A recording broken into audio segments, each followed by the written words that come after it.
una audiencia que se desarrolla en el contexto de una situación ampliamente conocida, especialmente por todos ustedes, y es la compleja y difícil situación que viven los defensores de derechos humanos en el país. La persecución, las amenazas, las agresiones, los asesinatos, hacen pues que esta audiencia cobre una relevancia importante. Según el informe de ONU Derechos Humanos que presentamos al Consejo de Derechos Humanos de Naciones Unidas en marzo de este año, los niveles de violencia en contra de personas defensoras sigue siendo muy alto. En el 2023, ONU Derechos Humanos verificó 105 casos de homicidios de personas defensoras de derechos humanos en las que existía un vínculo entre su muerte y su labor en defensa de los derechos. De los casos verificados, 14 eran mujeres defensoras, 87 hombres defensores de derechos humanos, una persona no binaria, 2 hombres gays y una mujer transexual. Del 1 de enero al 31 de abril de 2024, ONU Derechos Humanos ha recibido 66 alegaciones de homicidios de personas defensoras, de las cuales 57 son hombres, 7 mujeres y 2 personas LGBTIQ+. De ellas ya hemos verificado 16 casos, 17 casos han sido considerados como no concluyentes para nosotros y 33 todavía están en proceso de verificación. Si comparamos con las alegaciones que recibimos en el mismo periodo en el 2023, hemos identificado actualmente una disminución del 10%. Los patrones identificados en el primer cuarto del 2024 siguen siendo los mismos que vimos en 2022 y en el 2023. Los homicidios y los ataques y las amenazas contra personas defensoras buscan romper con los procesos organizativos de defensa de los derechos humanos y suelen darse en el marco del control social ejercido por grupos armados no estatales. Los perfiles de mayor riesgo son las autoridades indígenas y afrodescendientes, y saludos a aquellos que están en la sala y en esta audiencia, así como líderes campesinos y comunales. Los ámbitos de defensa en los que se genera mayor violencia son justamente la defensa de la tierra y el territorio, la defensa del medio ambiente, la lucha contra la corrupción, los derechos de las víctimas y los derechos de las mujeres. Los departamentos con mayores niveles de violencia son Cauca, Nariño, Valle del Cauca, Putumayo, Norte de Santander y Arauca. En 2023, diversos grupos armados no estatales serían los presuntos responsables del 74% de los homicidios verificados. Por eso reitero nuestro llamado de una mejor coordinación de parte del gobierno en la implementación de sus nuevas políticas de seguridad, la política de paz total y las políticas de desmantelamiento y drogas en los territorios. Es la única manera de... Muy buenos días para todos y para todas. Saludar especialmente a todos los congresistas que nos dan la apertura de este espacio en el Congreso de la República, por parte del Coordinador Nacional Agrario, CNA, específicamente el equipo de Derechos Humanos del Coordinador Nacional Agrario, Cauca.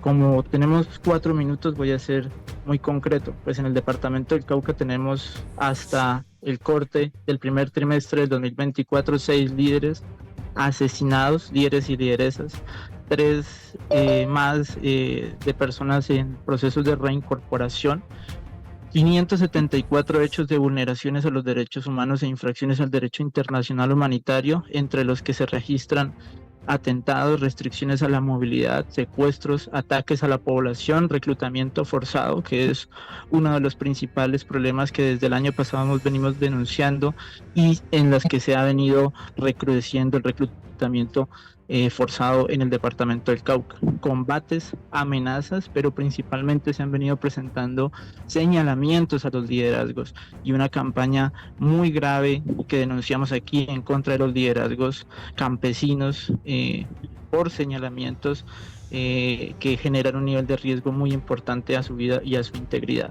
En la actualidad hemos logrado identificar un gran margen de subregistros por la falta de garantías para la denuncia y por la falta aún de confianza en las instituciones para poder ejercer el ejercicio de la denuncia. Se mantienen las matrices de riesgo como la minería ilegal, la presencia de empresas multinacionales, los cultivos de uso ilícito y una disputa territorial entre las disidencias de las FARC, la Segunda Marquetalia y el Ejército de Liberación Nacional ELN, que genera no solo los ataques en contra de la población civil, sino ese tipo de señalamientos a los liderazgos sociales, étnicos, campesinos, populares, defensores y defensoras de derechos humanos.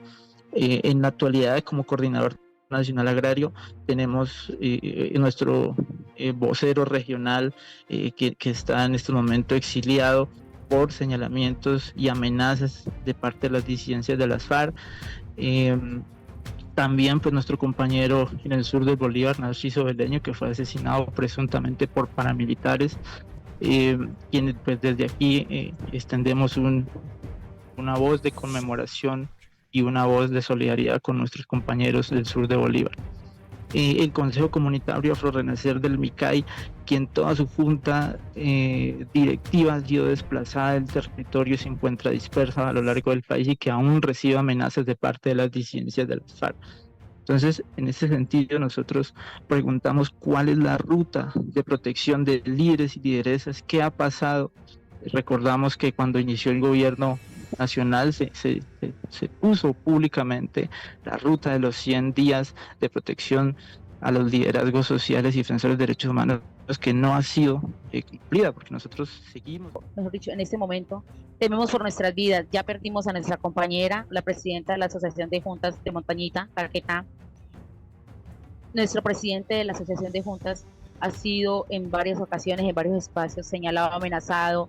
Diariamente vivimos el soborno, pero sin embargo no hemos parado. Hemos estado ahí, seguimos trabajando, seguimos en pie de lucha, porque para eso estamos aquí. Sin embargo, tenemos que decirle al gobierno y a los responsables desde el Estado que los ceses bilaterales al fuego, así como las confrontaciones armadas, no pueden seguir siendo herramienta para que los grupos armados se fortalezcan en el control social, económico, territorial y político. Asimismo, no puede seguir siendo excusa para omitir desde el Estado su deber de garantía del derecho que tenemos en la región a defender las normas comunitarias, que son la herramienta campesina para pararse firme ante cualquier actor armado. En el último año hemos tenido que interponer una serie de denuncias, alrededor de 16, de las que no tenemos reporte de avance alguno ni trámite de ninguno con respecto a la Fiscalía General de la Nación. Asimismo, nos preocupa el accionar de los grupos armados que están en cese bilateral o no. Aquí incluimos también a los que no. En las veredas a seguir despojando de tierras y bienes al campesinado y sus organizaciones, obligando a los liderazgos comunitarios a reunirse con ellos, así como al imponerse, manteniéndose en los caseríos, poniendo en riesgo la seguridad de las comunidades. Estas acciones no pueden seguir siendo porque son propias de poner en la mira a las comunidades campesinas completas y a sus liderazgos. Estos hechos vienen provocando el desplazamiento masivo y también los silenciosos que nadie sabe ni tampoco se denuncian. Dejamos presente que ni antes ni ahora, Gobierno Nacional, Congreso de la República, estamos de acuerdo con las acciones cívico-militares en la región. Por eso insistimos en la necesidad de que, primero, se avance con urgencia en la implementación de las acciones y procesos y garantías acordados en los puntos 2 de participación política, 3 de terminación del conflicto armado firmado en el acuerdo del 2016, la instalación de la mesa territorial de garantías en el Magdalena Medio y se dé respuesta desde la Fiscalía de la Nación con respecto a las numerosas denuncias que se han interpuesto. Asimismo, que la Oficina del Alto Comisionado para la Paz llegue a las regiones para compartir los lineamientos y avances de la política de paz en el territorio a las organizaciones y a las comunidades que estamos construyendo. Y, para finalizar, las organizaciones sociales de la región que nos hemos articulado en la Mesa Humanitaria del Magdalena Medio, ofrecemos a ustedes y a todos los que están construyendo paz el Acuerdo Humanitario del Magdalena Medio, en donde hemos plasmado unos mínimos humanitarios para superar la crisis que tenemos allí, así como que tengan como herramienta estos elementos para la veeduría de los ceses al fuego y su cumplimiento. Muchas gracias. Bueno, muchas gracias por esta convocatoria, en especial el reconocimiento en este escenario a la región del Magdalena Medio. Un cordial saludo. No hay una corresponsabilidad desde la función pública con los territorios, ¿verdad? Hoy los alcaldes, gobernadores manifiestan, ¿verdad?, que grandes falencias e impedimentos, pero además desconociendo las rutas jurídicas para la protección y la prevención. Pero también me ha saltado una segunda preocupación, y es que no estamos hablando de conflicto armado. Estamos hablando de diferentes actores que atentan contra la vida, el desplazamiento forzado y la integridad de las comunidades y las defensoras de derechos humanos. Pero es que eso se da en el marco del conflicto armado que vive Colombia y que continúa en los territorios. Y continúa con unos nuevos comportamientos de actores armados, con unas nuevas dinámicas de confrontación que hoy no se ha discutido en las mesas de diálogo. Entonces, ahí hay un segundo desafío, es reconocer que todas las afectaciones a los líderes sociales, a las lideresas y a las comunidades en los territorios se está dando en el marco de un conflicto armado nacional. Pero además, refiriéndome a esos comportamientos de los actores armados legales e ilegales en el marco de este conflicto armado, hablamos de nuevas dinámicas, pero de la continuidad de estrategias y de comportamiento de antaño. El conflicto armado hoy se conjugan entre alianzas entre actores armados, pero entre disputas territoriales entre actores armados. Y ahí estamos metidos los líderes, lideresas y comunidades. Credos ha documentado, en el 2023 documentó 187 agresiones a los líderes sociales, defensores de derechos humanos, ambientales, pescadores, comunitarios, campesinos, contra 50 de estos liderazgos. Pero además en el 2024 llevamos documentados 124 agresiones a 27 liderazgos. Y entre estos destacamos los asesinatos. En el 2022 se asesinaron 7 líderes importantes de la región. Se está persiguiendo a los liderazgos reconocidos de la región, porque hay un objetivo de eliminar las escuelas de resistencia en el Magdalena Medio. Y salto al 2024, porque en el 2022 en el municipio de San Martín 2 compañeros de Fedagromisbol fueron asesinados, pero el 21 de abril de este año fue asesinado Narciso Beleño, que venía de esa escuela política de resistencia en el sur de Bolívar y la región del Magdalena Medio. Hay una estrategia de acabar y eliminar la resistencia y las escuelas de resistencia en el Magdalena Medio como tal. Pero además resaltamos en estos hechos victimizantes los atentados contra los líderes y lideresas en el Magdalena Medio y Barranca Bermeja. Credos el año pasado fue víctima de un atentado cuando acompañaba a una familia en pleno Barranca Bermeja, a 10 minutos en la vereda Pénjamo, donde unos ganaderos integrantes de un frente de seguridad atentaron contra los integrantes de Credos, pero además contra una organización internacional. Y ahí hay otro desafío, y es cómo atacar esa continuidad del modelo paramilitar cuando hoy no lo reconocemos y llamamos organizaciones de alto impacto o organizaciones de criminales como tal, y no reconocemos que hay una apertura y una continuidad de ese modelo paramilitar con unas nuevas dinámicas, con un confinamiento, llegando con un control social, llegando con un control político, pero además con un control militar. Y no solamente podemos hablar del aparato que hoy lo lidera, el aparato militar que son las AGC, sino que hoy se está reaperturando escenarios institucionales donde se abonan y se legitiman estos grupos paramilitares como son los frentes de seguridad y las redes de apoyo y de informantes en los sectores urbanos y los sectores rurales.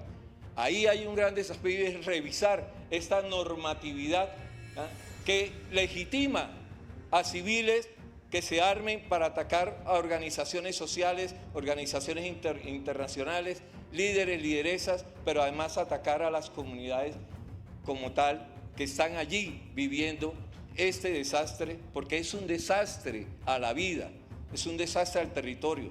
Miren, hoy podemos decir que simplemente nosotros hoy estamos luchando por permanecer en el territorio y por sobrevivir al embate de los grupos armados que hoy no le están cumpliendo al gobierno nacional, ni en las mesas de diálogo, pero tampoco se le está cumpliendo unos compromisos de cumplimiento al derecho internacional humanitario. Y esa es la realidad de los territorios. Por eso aquí una de las conclusiones son los grandes desafíos que podemos estar expresando aquí. Por eso, ya para terminar, yo quiero hacer varias solicitudes. La primera, que el Ministerio de Defensa pueda investigar esa presunta relación que tienen los militares, ¿ya?, la connivencia y la omisión frente a contrarrestar los grupos armados, especialmente las AGC. No, en nuestro territorio no se cumplen las órdenes militares, ¿ya?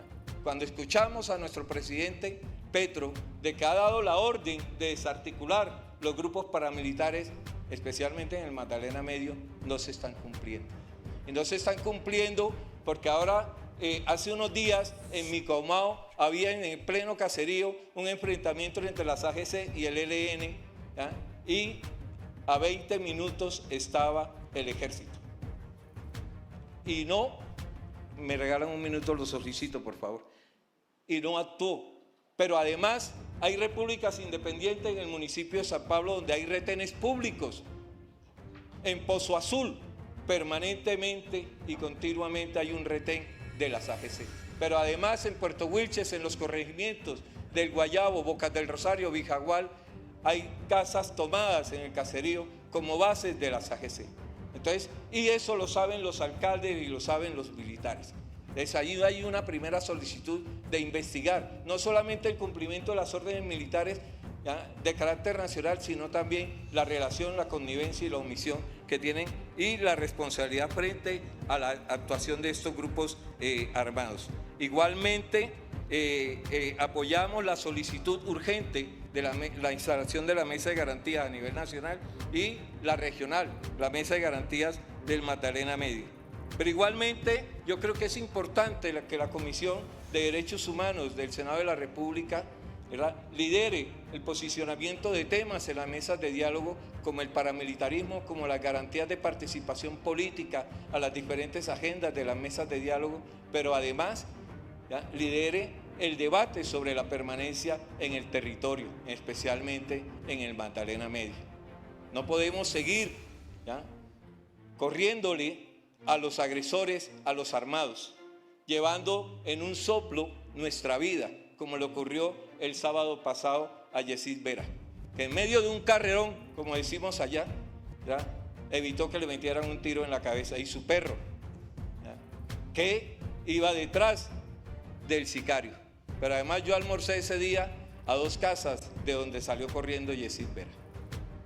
Entonces, hoy no hay garantías ni seguridad en ninguno de los rincones del Magdalena Medio, especialmente en Barranca Bermeja. Tengo más solicitudes que las vamos a hacer llegar por escrito por el poco espacio. Muchas gracias. Iván, muchas gracias.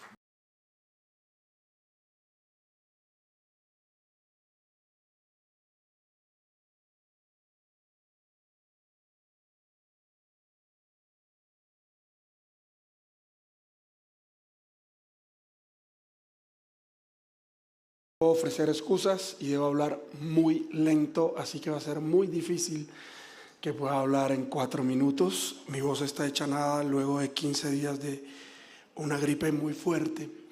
Yo quiero, por supuesto, reconocer el rol y la labor de los defensores y las defensoras de derechos humanos. A ellos se debe esta audiencia, pero a ellos también y a ellas se debe nuestra labor. Y en particular yo le debo mi formación y mi vida. También agradecer a la Comisión de Derechos Humanos, senadoras, Elkin, muchísimas gracias por la invitación, y quisiera empezar dando algunas respuestas a lo que se nos ha preguntado y a lo que aquí se ha dicho. Va a ser muy breve el tiempo, entonces seguramente voy a tener que dejar muchas cosas simplemente en anuncios o en enuncios y no necesariamente en una profundización. Primero, desde el Ministerio del Interior saludamos la iniciativa del proyecto de ley estatutaria. Creemos que le viene bien al país la posibilidad, o toda posibilidad mejor, de codificar al más alto nivel las garantías para la defensa de los derechos humanos. Ahora bien, además de este proyecto de ley, yo sí quiero recordar que desde el Gobierno Nacional venimos avanzando de forma concertada para avanzar en la política pública de derechos humanos. ¿Qué es la política pública de derechos humanos para la paz total? Artículo 109 del Plan Nacional de Desarrollo. Es la política que condensa 3 componentes solicitados por el movimiento de derechos humanos históricamente en Colombia. Lo solicitamos cuando desde la sociedad civil interpusimos la tutela de la que hoy se habla, que declara el estado de cosas inconstitucional. Uno de los accionantes fui yo, otros son colegas míos de gobierno hoy por hoy. Curiosamente, hoy nos toca responder como funcionarios por lo que solicitábamos en ese momento. Lo solicitamos en el Proceso Nacional de Garantías cuando lo fundamos en el 2009, etc. Y lo que estamos hablando en síntesis es, 1, de la necesidad de tener una política de prevención adecuada al contexto colombiano. 2, de la necesidad de tener una política de garantías a la defensa de los derechos humanos. Y 3, a la necesidad de modificar el modelo de protección. ¿Y por qué habría que avanzar en eso? Primero, porque es necesario entender que este sigue siendo un país en guerra. En consecuencia, la política de prevención debe ayudarnos a que se tomen todas las medidas sociales, estatales, culturales, económicas, para prevenir las afectaciones de la guerra y la violencia sociopolítica.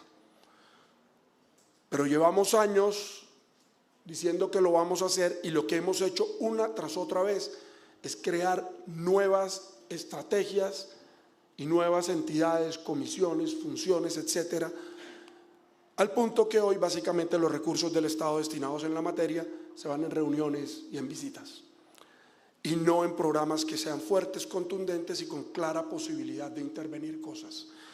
Nos las vivimos de reunión en reunión hasta la derrota final. Eso debe ser modificado. Ojalá nos puedan ayudar ustedes desde el Congreso, y ojalá que ese proyecto de ley ayude a hacer una racionalización de espacios y una identificación de escenarios en los cuales debemos invertir los recursos. Ahora bien, llamado a la sociedad civil. Eso implica que nos toca renunciar a espacios. Eso implica que nos toca renunciar a comisiones. Eso implica que nos toca sumar espacios de diálogo, y eso implica que nos toca entendernos entre nosotros, porque no puede ser la solución a los desentendimientos desde la sociedad civil o desde el Estado la creación de un nuevo espacio, para que cada vez que ocurran cosas como las que aquí se han denunciado, la respuesta de este o de cualquier gobierno sea la misma: vamos a convocar a la comisión de X, Y o Z. Acabemos las comisiones. Entendámonos en una sola gran instancia de diálogo nacional, entendámonos en una sola gran instancia estratégica conformada por nuestros ministros, y en una sola gran instancia de nivel directivo que tenga la posibilidad de ejecutar los recursos. Tengamos claridad de rutas, claridad de metas. Esa es la apuesta de este gobierno. Y sabemos que va a ser difícil, porque concertar la eliminación de tantos escenarios nos da temor de que lo que termine sucediendo es que nos quedemos sin espacios. Primer tema en el debate. Segundo, la política de garantías. Venimos avanzando en ello. Doctora Jael, necesitamos una enorme ayuda. además del proyecto de ley. ¿Sabe cuál es? Hay que modificar la norma sobre contratación en Colombia. Este gobierno, gracias al esfuerzo de los colombianos y gracias a la bancada de gobierno de ese entonces, gestionó enormes recursos en una reforma tributaria que por primera vez afectó a los más ricos y no a los más pobres, y destinó parte de ese recurso, entre otras, a la defensa de los derechos humanos. Nosotros incrementamos el presupuesto de la UNP en más de 1 billón de pesos. Nosotros cuatriplicamos el presupuesto de la Dirección de Derechos Humanos. Multiplicamos en más de un 600% el presupuesto del decreto 660. Pero ¿sabe qué ocurre? Que hoy todo está en los trámites del enemigo interno que señaló el señor presidente, en las licitaciones y en los vericuetos que hacen que los recursos que nos ayudaron a conseguir ustedes desde el Congreso no puedan ser invertidos en la prevención y en la protección. Queremos de verdad avanzar en temas. Necesitamos que la ley sobre contratación impida corrupción, sí, pero no paralice al gobierno. El gobierno del cambio hoy, en muchos aspectos, está paralizado.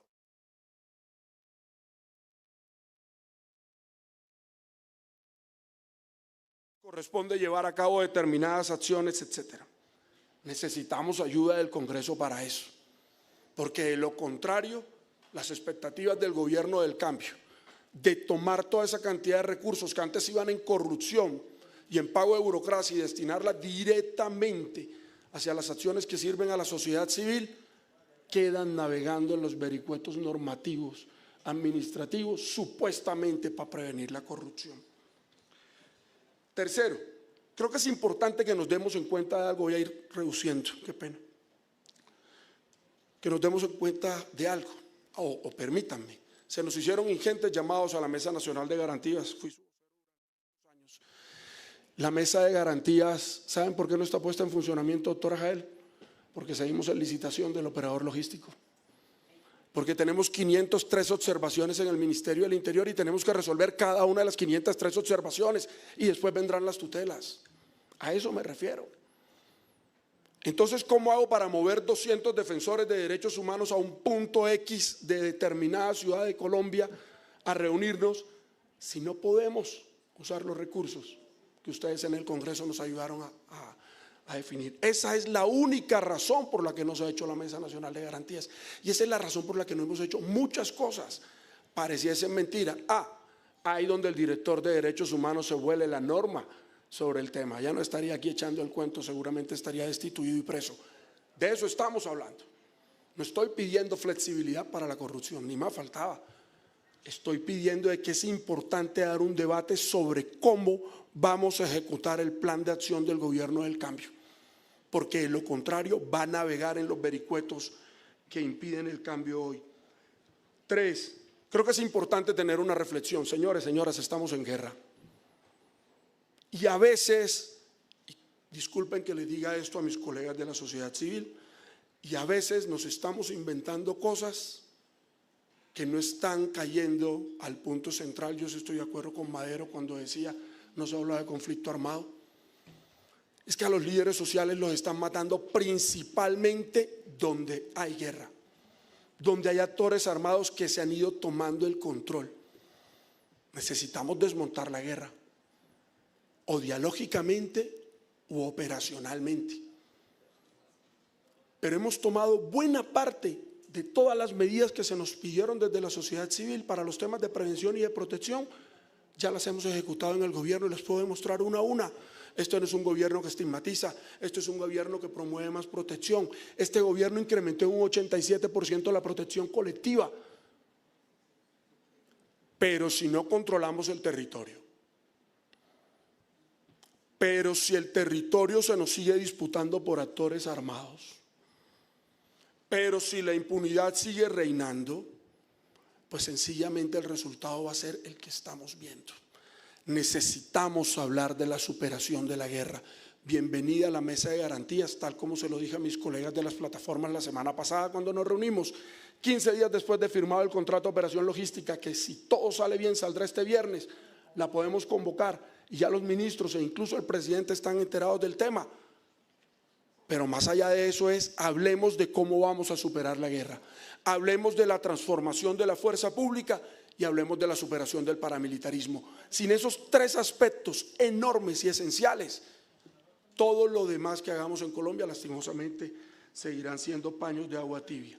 Termino entonces simplemente señalando que tenemos toda la disposición no solamente de escucha, sino de avanzar en mejorar el modelo de protección, de avanzar en transformarlo, de avanzar en protección colectiva, protección a mujeres, protección a pueblos étnicos.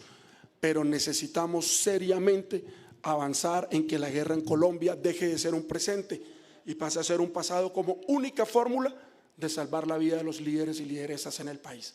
Muchísimas gracias. Buenos días.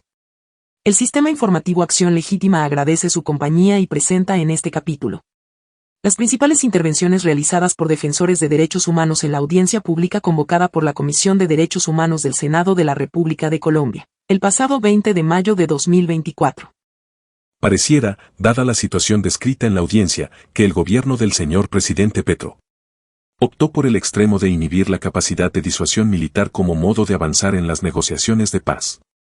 Abandonar esta opción, cuando los grupos armados están lejos de ser desmantelados o desmovilizados, debilita cualquier proceso de negociación y la fortaleza que el Estado debe mostrar para lograr avances. Cuando el gobierno en esta audiencia condiciona la protección de la vida de defensores a la terminación del conflicto, los deja en el limbo y a merced de los grupos armados. Hasta cuando por fin se llegue a un acuerdo. En el próximo capítulo, tendremos las principales reacciones del señor presidente en la materia. Agradecemos sus comentarios. No olvide suscribirse y dejar su me gusta. Correo electrónico: accionlegitima@gmail.com